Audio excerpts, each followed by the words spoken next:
우리 6월 둘째 주 주일을 맞이하고 이렇게 하나님 앞에 예배하는 여러분들 한 사람 한 사람 모두에게 하나님의 은혜와 또 임재하심, 이 동행하심의 축복이 함께 하시기를 바랍니다. 아멘. 규모가 제법 큰 어느 교회에 이제 담임 목사님이 갑자기 돌아가셔서 이제 후임 담임 목사님을 모시게 됐습니다. 많은 분들이 이제 지원을 했는데 다양한 이력을 지닌 분들이 이제 지원을 했습니다. 그런데 그 이력서에 학위 쓰는 난이 있었는데 주로 박사학위입니다. 목사님들이야 주로 이제 목회학 박사가 주로 많습니다. 목회하면서 필요한 것들을 더 이제 공부하는 거죠. 근데 그 학위 쓰는 난이 있었는데 어느 한 분이 그 학위 쓰는 난에 학위 없음이라고 썼습니다. 딱 그분만. 나머지 분들은 다 학위가 있는데 이분은 학위는 받지 못하고 대신 공부는 했어요. 근데 어떤 사정이 있어 그런지 몰라도 학위를 받지 못하고 수료만 한 거예요. 그래서 수료, 박사학위 수료라고 쓰기도 뭐하고 그래서 학위 없음이라고 썼다는 겁니다. 그런데 그것이 오히려 신선하게 느껴졌는지 그 목사님을 주목하게 됐고 결국에 그 많은 목사님들 중에 학위 없음이라고 쓴 분이 딱 그 한 분인데 그분이 담임 목사님이 됐습니다. 지난 5월에 그 교회에 부임을 했더라고요. 2주 설교하셨더라고 보니까. 여러분들의 삶을 돌아보며 인생의 이력서를 한번 써보십시오. 신앙의 이력서를 한번 써보십시오. 어떤 것들이 쓰여질지 사실은 저도 궁금합니다. 여러분들이 만약에 쓴다면 어떤 내용을 쓸까? 뭐 언제 세례받고 언제 집사되고 권사되고 장로가 되고 그거 말고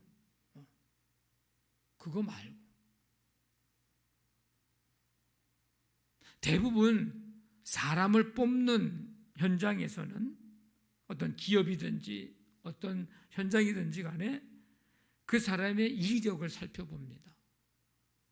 그 사람을 짧은 시간 안에 만나보지도 않고 한눈에 살펴볼 수 있는 자료가 사실은 특별히 없어요. 이력서가 제일 간단하고 제일 한눈에 볼 수 있기 때문이겠죠. 어디서 이 사람이 뭘 했는지, 얼마나 많은 공부를 했는지, 어떤 분야에서 일을 했는지 뭐 등등을 알 수 있는 건 그거 한 가지밖에 없습니다. 그런데 저도 수많은 이력서를 봐봤지만은 그 이력서가 화려하다고 해서 그 사람이 꼭 훌륭한 사람이 이런 것을 말해주는 것은 아니라는 것을 알게 됩니다.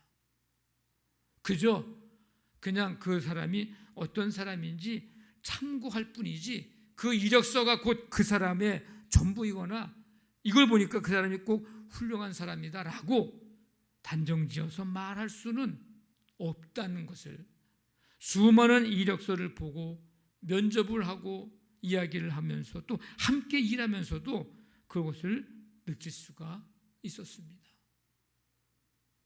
우리가 흔히 하는 말 중에 이 스펙이 좋다라는 말을 합니다.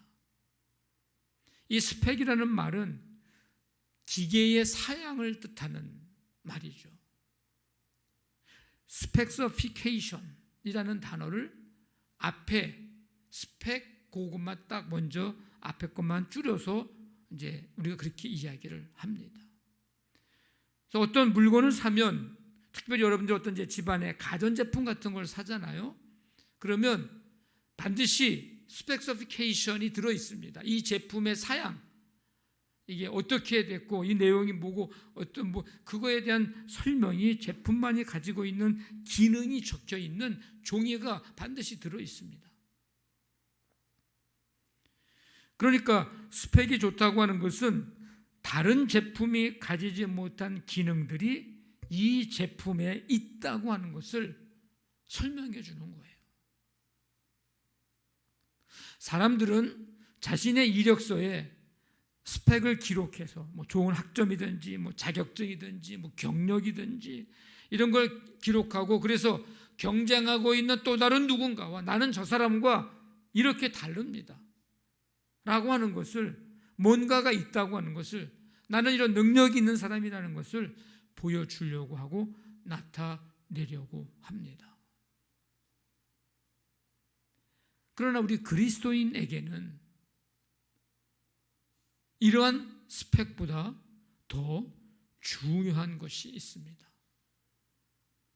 나 이런 사람입니다 라는 것을 보여주기 위해, 준비하기 위해서 온갖 다양한 스펙을 쌓으려는 일도 중요한 일인데, 우리 그리스도인들에게는 더 중요한 것이 있습니다. 그것은 바로 이야기입니다. 이야기, 스토리, 신앙적인 삶의 이야기, 영적인 삶의 이야기, 영적인 체험의 이야기, 이야기가 있는 믿음의 삶, 우리 그리스도인들에게는 이게 있어야 됩니다. 이것이.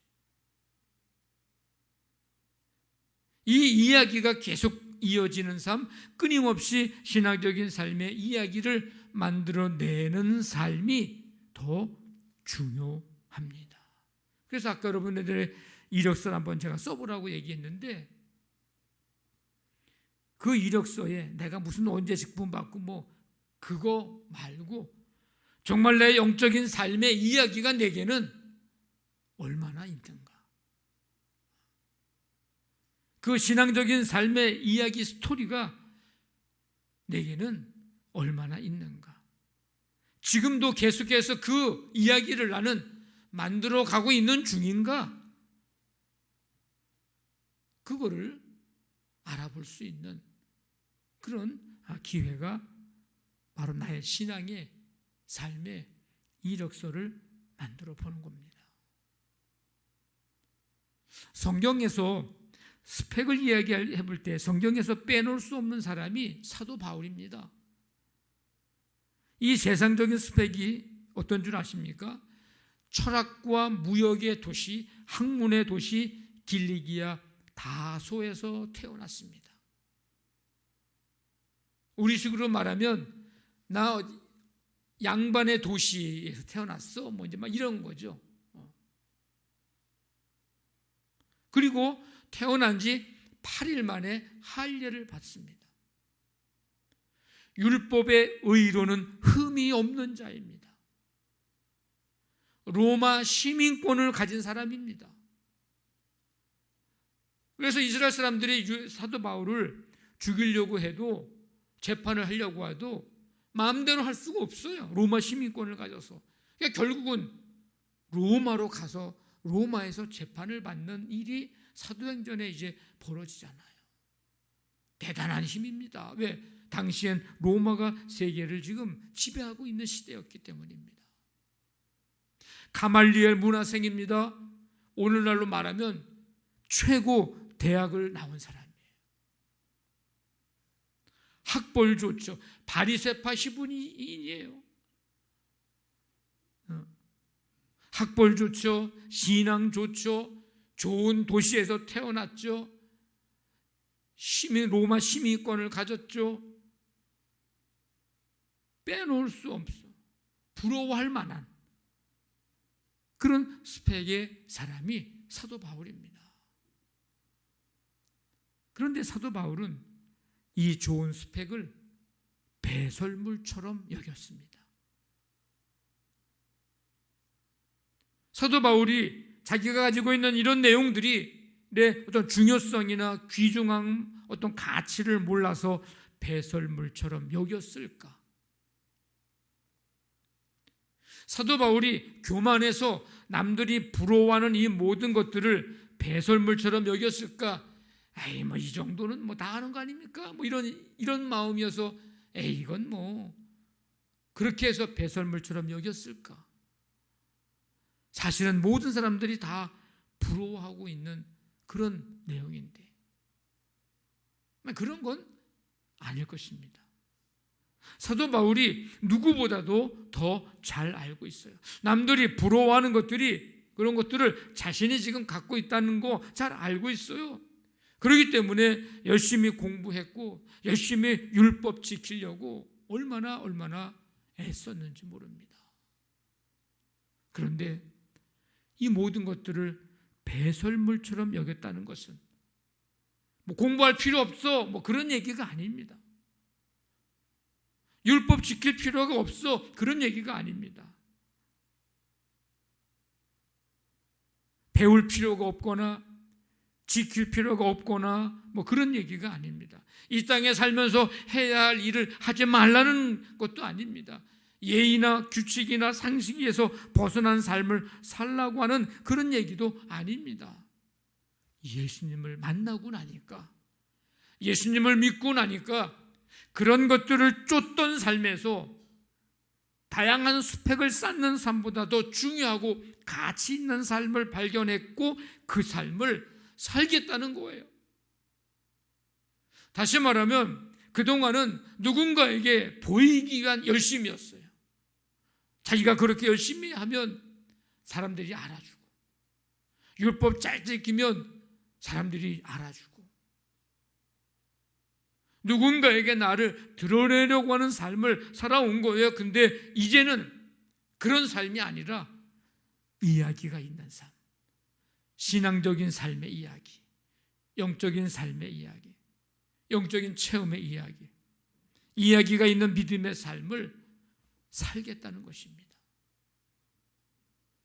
사도 바울은 갈라디아 지역에 있는 교회에 편지하면서 마무리 인사를 이제 마지막으로 맺기 전에 고백을 합니다. 그게 오늘 우리가 읽은 본문 말씀이에요. 뭐라고 얘기했어요? 이후로는 누구든지 나를 괴롭게 하지 말라. 내가 내 몸에 예수의 흔적을 지니고 있노라. 신앙적인 삶의 이야기, 이것을 바울이 고백한 말씀으로 표현하면 흔적이라고 얘기했습니다. 흔적.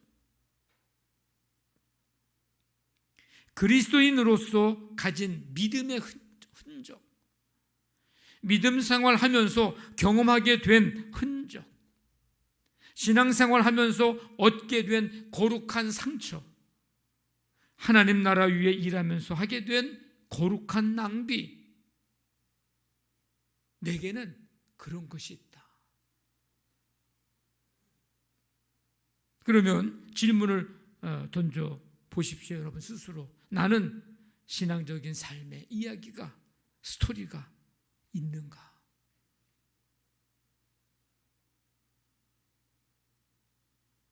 하나님과 동행한 경험, 하나님을 위한 경험, 내게는 그 이야기가 있는가? 하나님을 정말 미친 듯이 사랑했던 그 경험이, 마음이 내게 있는가? 하나님을 위해서 사용했던 물질의 이야기가 내게 있는가? 하나님 나라를 위해서 헌신했던 시간의 이야기가 나에게는 있는가? 여러분들 중에 이런 생각을 한 번쯤은 해보셨을 겁니다. 내가 이 땅에서 삶을 마치는 순간까지 내 맘대로 살다가 마지막 그 하나님이 부르시는 순간에 예수님은 나의 주님이십니다, 이 고백하면서 하나님을 믿고 영원한 하나님 나라에 갔으면 좋겠다. 혹시 한 번이라도 이런 생각을 해보신 적이 있을 거예요. 10년, 20년, 30년, 50년, 60년 신앙생활 할 필요 없고 주님 앞에 가는 그 순간에 나는 하나님을 믿습니다 하고서 하나님 앞에 갔으면, 그리고 그 전까지는 내 마음대로 살다가 혹시 그런 생각 해보신 적 있으신가요? 그런데 이 생각은 좀 생각해 볼 게 있습니다. 뭐냐면 내가 정말 그 하나님 앞에 가는 그 마지막 순간을 내가 언제라고 정할 수 있을까? 내 마음대로 그게 될까? 여러분, 될 것 같아요? 안 될 것 같아요? 거의 어렵습니다. 그래서 평소 유언은요, 돌아가실 때 하는 게 아니에요. 평소에 해놓는 게 유언이에요. 왜냐하면 나 그런 순간에 다 식구들 불러놓고 자녀들 불러놓고 얘기해야지 내가 그 시간을 정할 수 있을까? 내 마음대로 그거 안 되거든요. 또 한 가지 뭐냐면 이런 생각을 해서 그래서 구원을 그렇다 쳐요. 그렇게 됐어. 구원은 받겠죠. 그죠? 예수 믿고 구원 받는 거니까. 구원은 받겠지만 후회와 아쉬움이 크지 않을까? 어떤 후회와 아쉬움? 그런 사람에게는요, 주님을 위해서 땀 흘린 신앙적인 삶의 이야기가 없기 때문입니다. 하나님 앞에 가서 야, 어떻게 된 거야? 저는요, 내 마음대로 살다가 마지막 순간에 하나님 믿고서 천국에 왔습니다. 저 이런 사람입니다. 요거밖에 얘기할 게 없는 거예요. 주님을 위해서 나를 구원하신 주님을 깊이 사랑했던 경험의 이야기가 없어요, 이 사람에게는. 그토록 사랑하는 주님을 위해서 내 시간과 마음과 몸과 물질을 헌신한 이야기가 이 사람에게는 없기 때문입니다. 얼마나 후회와 아쉬움이 많을까. 그래서 나에게 다시 삶의 시간이 주어진다면 주님을 위해서 좀 더 많은 시간과 몸과 물질과 마음을 좀 마음껏 그렇게 하고 싶다고 후회와 아쉬움을 갖게 되지 않을까. 그런 후회와 아쉬움. 그런 의미에서 예수님 십자가 우편에 있던 강도는 구원은 받았겠지만 그 누구보다도 후회와 아쉬움이 가장 많은 사람일 것입니다. 사도 바울의 표현대로 하자면 예수 믿은 흔적, 예수님을 위해 살다가 갖게 된 흔적이 그에게는 없기 때문입니다. 사도 바울이 흔적을 이야기한 것은 어떤 자기의 몸에다가 어떤 상처를 내가지고 어떤 표시를 해놨다고 하는 어떤 그거를 말하는 게 아닐 거예요. 물론 그런 것이 있을 수 있습니다. 이제 뒤에 말씀 보면 충분히 그런 게 있을 수 있어요. 근데 그런 걸 얘기하는 게 아니고 예수님을 사랑한 이야기, 예수님과의 경험 이야기, 예수님을 위해 살다가 얻게 된 이야기들로 그의 삶은 가득하다는 뜻입니다.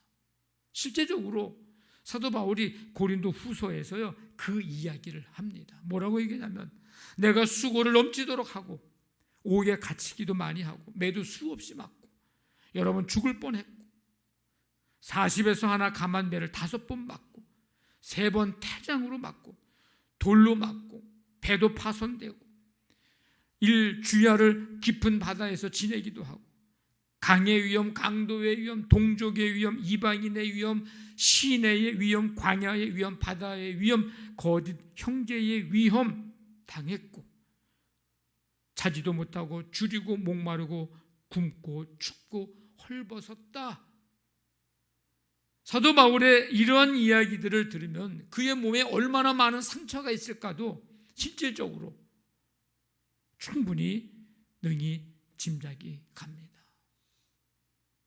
그런데 일부러 그랬다는 게 아니고 내가 이런 사람이야 라고 자랑하거나 알아달라고 얘기하는 게 아니라 주님을 위해서 주를 위해서 살다 보니 주의 일 하다가 생긴 흔적들이라는 것입니다.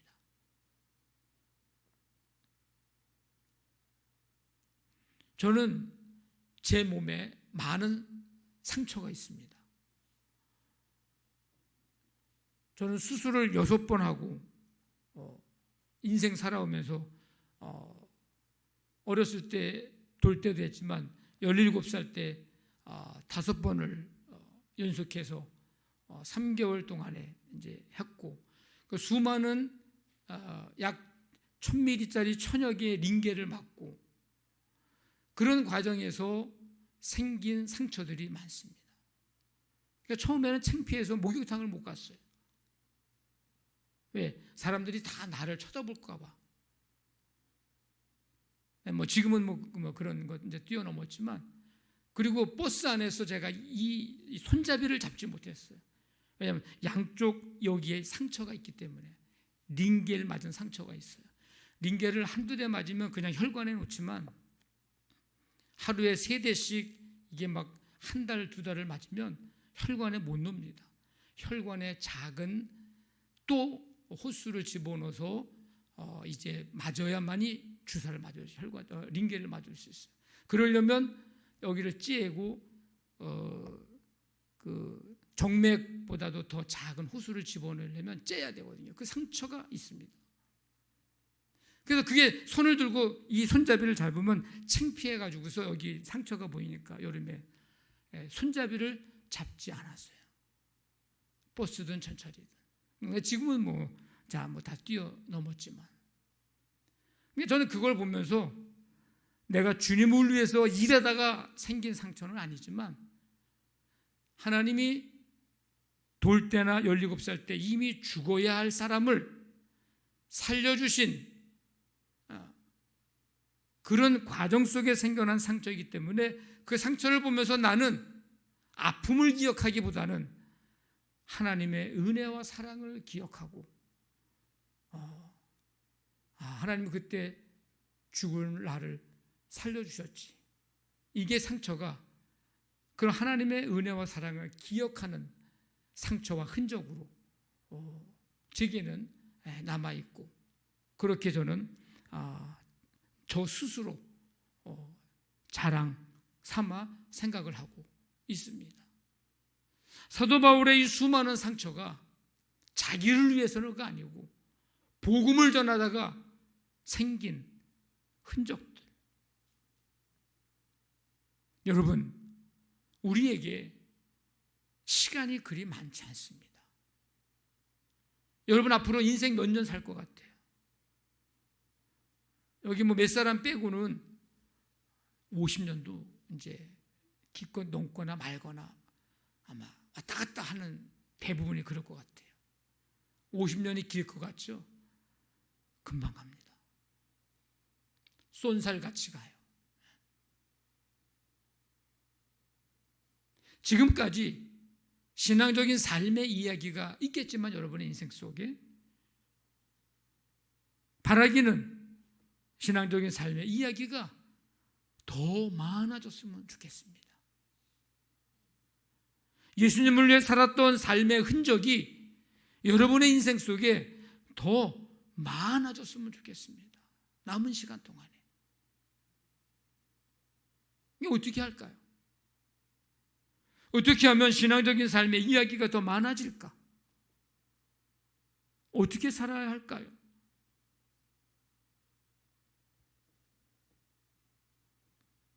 여러분들은 예수님을 사랑하십니까? 예수님을 사랑한다는 것은 무엇을 의미하냐면, 그 사랑의 깊이만큼 예수님과 나와의 관계된, 예수님과 나만의 이야기가 많다는 거예요. 오늘은 제가 질문을 많이 던지고 있는데, 여러분들은 행복한 신앙생활을 하고 계십니까? 누구나 특별한 일이 없는 한 노년의 시기를 맞이하게 됩니다.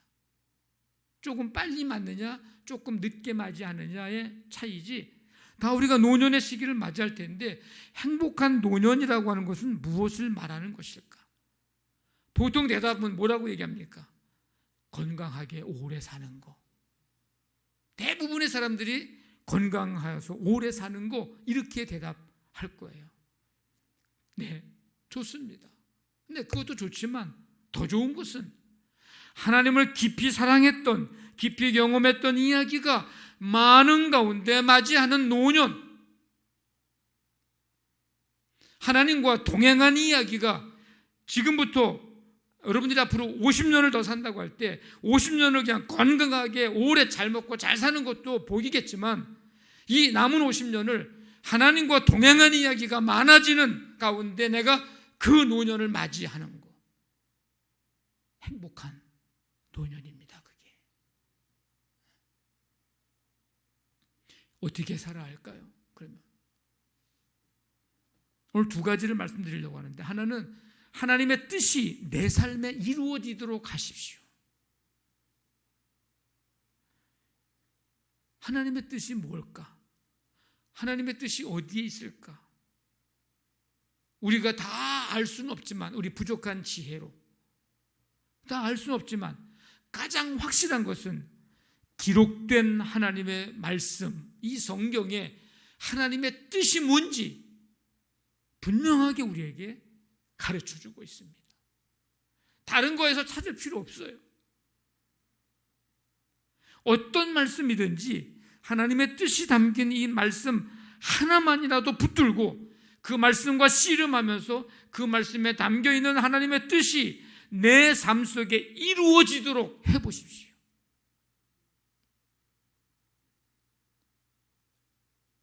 예를 들면 데살로니가전서 5장 18절에 범사에 감사하라, 이것이 그리스도 예수 안에서 너희를 향하신 하나님의 뜻이니라.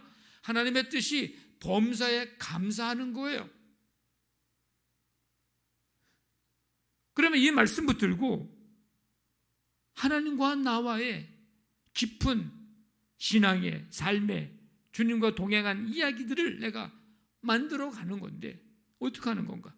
내가 살아가면서 보고 느끼고 경험하게 되는 그 모든 것들, 당연한 것, 당연한 일이라고 여겼던 것, 이제는 당연하게 여기지 않고 감사하면서 사는 겁니다. 당연한 것, 당연한 일이라고 여겼던 것들을 그렇게 여기지 말고 이제는 그것들을 감사로 마구마구 흔들어 보는 거예요. 이제 오늘 아침에 여러분 하루의 삶에 눈을 떴어. 당연히 잠잤으니까 눈을 떠야지. 근데 이제는 그걸 당연하다고 여기지 마시고 감사로 그 당연한 걸 흔들어 버리는 거예요. 오늘도 이 하루의 삶을 내게 주심에 감사합니다. 범사에 감사하는 게 하나님의 뜻인데, 그래서 살아가면서 50년을 그렇게 살아간다면 남은 생애에 나와 하나님과의 관계 속에 감사의 일로 얼마나 많은 풍성한 이야기가 생길까? 감사하며 살라는 말씀하신 그 하나님의 뜻이 우리의 삶에 이루어지는 경험을 하게 될 것입니다. 깊은 경험의 이야기가 풍성해질 거예요. 흔적이 남게 된다는 겁니다. 그러면 그 풍성해진 신앙적인 삶의 이야기, 흔적을 누군가에게도 말해주게도 되고, 누군가에게도 그 이야기를 들려주게도 되고, 여러분 저에게도 그 이야기를 좀 들려주십시오. 아, 목사님, 내가 매일매일 이러한 것, 당연한 거 생각했던 것들인데 하루하루 살아가면서 그것을 이제는 감사로 다 흔들어 보려고 감사하며 살았는데, 아, 이런 삶이 내게 이런 은혜가, 이런 일들이 생기게 되고, 그런 이야기들을 저에게도 좀 들려주십시오. 그런 신앙적인 삶의 이야기가 풍성한 교회가, 은혜가 풍성한 교회고요, 그 교회를 통해서 하나님의 뜻을, 하나님의 말씀을 이루어 가시는 것입니다. 사람만 많이 모인다고 해가지고 그게 견고하고 든든한 교회가 되는 게 아니에요. 하나님과 나와의 이런 신앙적인 삶의 이야기, 하나님의 뜻이 내 삶에 이루어지는 이 일들이 너도 있고 나도 있고 우리 모두에게 그런 풍성한 이야기가 있을 때에 그 삶이, 그 교회가 은혜가 풍성하고 견고한 교회고 하나님의 뜻을 그 교회를 통해서 이루어 가십니다. 우리 교회가 그런 교회가 되기를 원합니다. 여러분들의 삶이 좀 그런 삶이 되기를 원합니다. 또 한 가지는 한 번쯤은 내게 무리다 싶은 일에 도전을 하십시오. 신앙적인 삶에 도전이 없으면요, 성취도 없고요, 어떤 결과도 없고요, 그 사람에게는요 간증거리가 없어요. 왜? 신앙적인 삶에 말씀 붙잡고 씨름하는 도전의 삶을 해본 적이 없는데 무슨 그에게 간증거리가 생기겠어요? 그냥 남의 간증거리만 듣고서 은혜 받기만 하고 부럽기만 한 마음만 들지 내게 그런 간증거리가 없다니까요.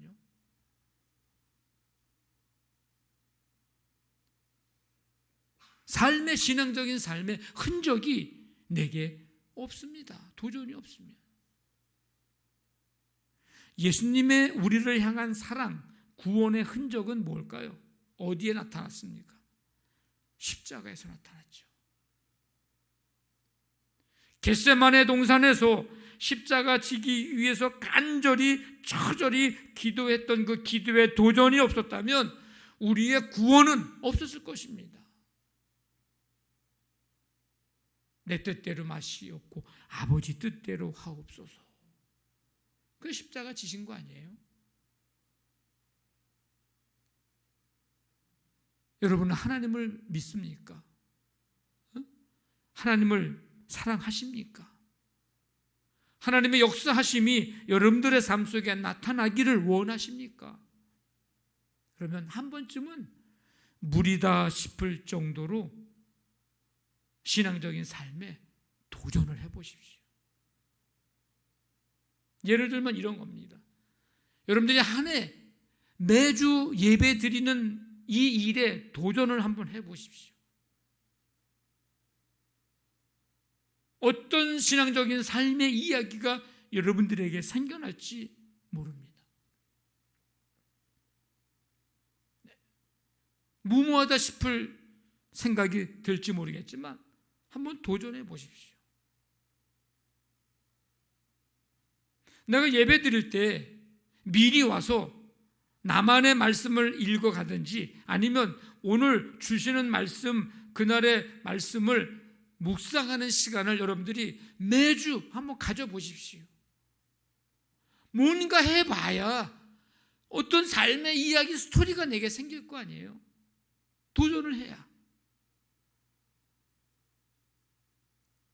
주말이나 휴일에는 새벽기도 도전을 한번 해보십시오. 여러분의 신앙적인 삶에 어떤 삶의 이야기가 생겨날지 모릅니다. 예측을 못해요. 분명히 일어날 거예요. 안 해봐서 그렇지. 불금, 한 주간 열심히 일했으니 금요일에는 불태워서 신나게 놀자, 뭐 이게 불금이라는 뜻이라고 그러던데, 불금을 성령의 불타는 금요일로 한번 만들어 보십시오. 여러분의 인생에 어떤 신앙적인 삶의 스토리가 생길지 모릅니다. 매주 감사 제목을 써서 감사 예물을 드리는 도전을 한번 해보십시오. 헌금을 많이 하라 적게 하라 그 얘기가 아니거든요. 여러분의 삶에 52주간을 지내면서 한 주간 한 주간 내게 감사의 제목이 뭔지, 감사할 일이 뭔지 한번 그 예물을 드려보십시오. 여러분의 삶에 어떤 신앙적인 삶의 스토리가 생기는지. 여러분들이 이 세상에서 우리 양남교회 신앙 공동체에서 신앙생활 하다가 우리가 다 언젠간 하나님 앞에 가게 되고 또 살아가면서 어떤 중요한 인생의 그 분기점이 있고 또 신앙적인 용어로는 이 카이로스 시기가 있단 말이죠. 하나님의 역사하시는 시간, 하나님의 그 간섭하시는 시간, 뜻깊고 의미 있고 가치 있는 시간들이 있을 거예요. 그게 어떤 60, 70, 80, 90 생일이든지 어떤 계기가 됐던 어떤 일이든지 내가 직분을 맡았다든지 은퇴를 한다든지 등등 여러 가지 내 삶에 많은 다양한 일들이 있는데 그러한 일들 속에서 정말 하나님께 영광이 되고 교회의 기념이 될 만한 일이 뭐가 있을까? 그 일을 기도하면서 가족들과 의논해서 한번 찾아보시고 그 일에 한번 헌신을 해 보십시오. 거기에 만약에 물질이 필요하다면 물질로, 몸이 필요하다면 몸으로, 시간이 필요하다면 시간으로, 재능이나 달란트나 기술이 필요하면 그것들로 뭔가 의미 있고 가치 있는 일을 남겨보십시오.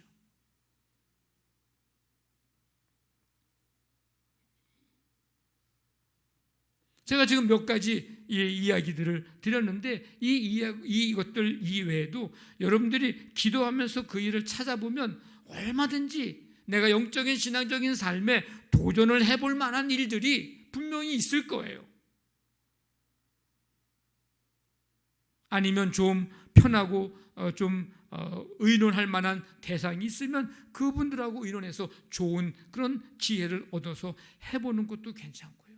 반드시 어떤 신앙적인 삶의 위대한 이야기가 여러분들의 삶 속에 풍성해질 것입니다.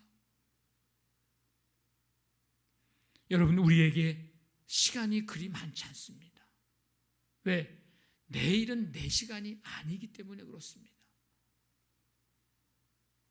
지금까지 여러분의 신앙적인 삶의 이야기가 있겠지만 우리에게 신앙적인 삶의 이야기가 지금보다도 더 많아졌으면 좋겠고 예수님을 위해 살았던 주의 몸내 교회를 위해서 했던 그런 삶의 흔적들이 더 많아지기를 원합니다. 한번 다시금 점검해 보십시오. 나에게는 신앙적인 삶의 이야기가 얼마나 있는가? 나는 지금 그 이야기를 만들어 가고 있는가? 여러분들의 삶의 신앙적인 삶의 이야기들, 흔적들이 많아지게 되기를 주님의 이름으로 간절히 축원합니다. 아멘.